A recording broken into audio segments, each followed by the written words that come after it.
ഈ ചൂട് കാലത്ത് കഴിക്കാൻ പറ്റുന്നതും അതുപോലെ വളരെ ഈസി ആയിട്ട് ഉണ്ടാക്കാൻ പറ്റുന്നതുമായ ഒരു അടിപൊളി മിൽക്ക് ഷേക്കുമായിട്ടാണ് ഞാനിന്ന് വന്നിട്ടുള്ളത്.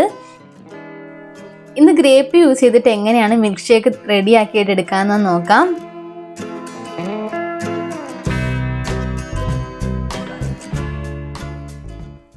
നമ്മൾ ഈ ഷേക്ക് ഉണ്ടാക്കാനായിട്ട് ഞാനൊരു ചെറിയ ബൗൾ നിറച്ചിട്ട് നല്ല ജ്യൂസ് മുന്തിരിയാണ് എടുത്തിട്ടുള്ളത്. നല്ല ബ്ലാക്ക് മുന്തിരിയാണ് ജ്യൂസ് മുന്തിരി എന്ന് പറയുന്നത്. വേണമെന്നുണ്ടെങ്കിൽ സീഡ്ലെസ് മുന്തിരിയും യൂസ് ചെയ്യാം. അതുപോലെ മിൽമയുടെ പാല് കട്ടിയാക്കിയത് കുറച്ച് എടുത്തിട്ടുണ്ട്. ഇത്രയും നമുക്ക് ആവശ്യമില്ല, ആവശ്യത്തിന് നമുക്ക് ആഡ് ചെയ്ത് കൊടുക്കാം. കുറച്ച് പഞ്ചസാര എടുത്തിട്ടുണ്ട്. ഫസ്റ്റ് നമുക്ക് ഈ ജ്യൂസ് മുന്തിരി ജാറിലിട്ടിട്ട് നന്നായിട്ടൊന്ന് അരച്ചെടുക്കണം. വേണമെന്നുണ്ടെങ്കിൽ ഈ മുന്തിരി നിങ്ങൾക്ക് വേവിച്ചിട്ട് അങ്ങനെ എടുക്കാം. ഞാനിന്ന് ഫ്രഷ് മുന്തിരി തന്നെ എടുക്കുകയാണ്. വേവിച്ചെടുക്കണം എന്നുള്ളവർക്ക് അങ്ങനെ ചെയ്യാം കേട്ടോ. ഇതിലേക്ക് നമുക്ക് ഒരു 3 ടേബിൾ സ്പൂൺ പഞ്ചസാര കൂടി ഇട്ട് കൊടുക്കുകയാണ്. ഇത്ര മധുരം ആവശ്യമില്ലെങ്കിൽ നിങ്ങൾക്ക് അവോയ്ഡ് ചെയ്യാം. മുന്തിരിക്ക് നമുക്ക് ഉപ്പും മഞ്ഞളും ഒക്കെ ഇട്ട് നന്നായിട്ട് വാഷ് ചെയ്തെടുക്കാനായിട്ട് ശ്രദ്ധിക്കണം. അപ്പോൾ ഇത് നന്നായിട്ടത് ബീറ്റ് ചെയ്ത് കൊണ്ടുവരാം. അപ്പം നമ്മുടെ മുന്തിരി നന്നായിട്ട് നരഞ്ഞു വന്നിട്ടുണ്ട്. ഇതിൻ്റെ കൺസിസ്റ്റൻസി ഒന്ന് കാണിച്ചു തരാം. മുന്തിരി നന്നായിട്ട് അരച്ചെടുക്കണം. ഇപ്പം നന്നായിട്ട് അരഞ്ഞു കിട്ടിയിട്ടുണ്ട്. ഇനി നമുക്കിതിലേക്ക് ഈ പാലിൻ്റെ കട്ടി കൂടി ചേർത്തിട്ട് ഒന്നുകൂടി നന്നായിട്ടൊന്ന് ബീറ്റ് ചെയ്തെടുക്കാം.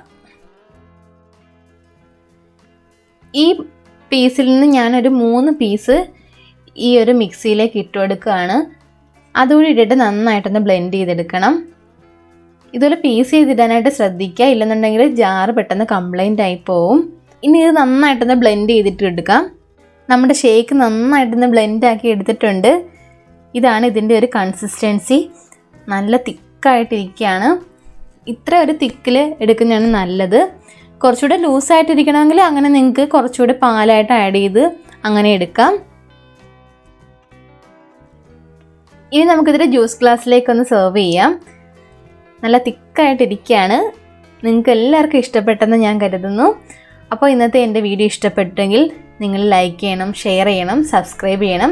അതുപോലെ സൈഡിലുള്ള ചെറിയ ബെൽ ബട്ടൺ കൂടി ഒന്ന് എനേബിൾ ചെയ്യണം. എങ്കിൽ മാത്രമേ ഞാൻ ഇടുന്ന പുതിയ വീഡിയോസിൻ്റെ നോട്ടിഫിക്കേഷൻസ് നിങ്ങൾക്ക് ലഭിക്കുകയുള്ളൂ. അപ്പോൾ ഗസ്റ്റുകളൊക്കെ വരുമ്പോഴും നിങ്ങൾക്ക് പെട്ടെന്ന് തന്നെ ഉണ്ടാക്കാവുന്ന ഒരു അടിപൊളി ഒരു ഡ്രിങ്ക്സാണിത്. ഈ ചൂടുകാലത്ത് നമ്മുടെ ശരീരത്തിന് വളരെ നല്ല ഒരു ഫ്രൂട്ടാണ് ഈ ഒരു മുന്തിരിങ്ങ. അപ്പോൾ നിങ്ങൾ തീർച്ചയായിട്ടും ഈ ഷേക്ക് ഒന്ന് ട്രൈ ചെയ്ത് നോക്കണം. അപ്പോൾ വേഗം പോയി ഈ ഷേക്ക് ഒന്ന് ട്രൈ ചെയ്തിട്ട് അഭിപ്രായം ഒന്ന് കമൻറ്റ് ചെയ്തേക്കണേ, മറക്കല്ലേ.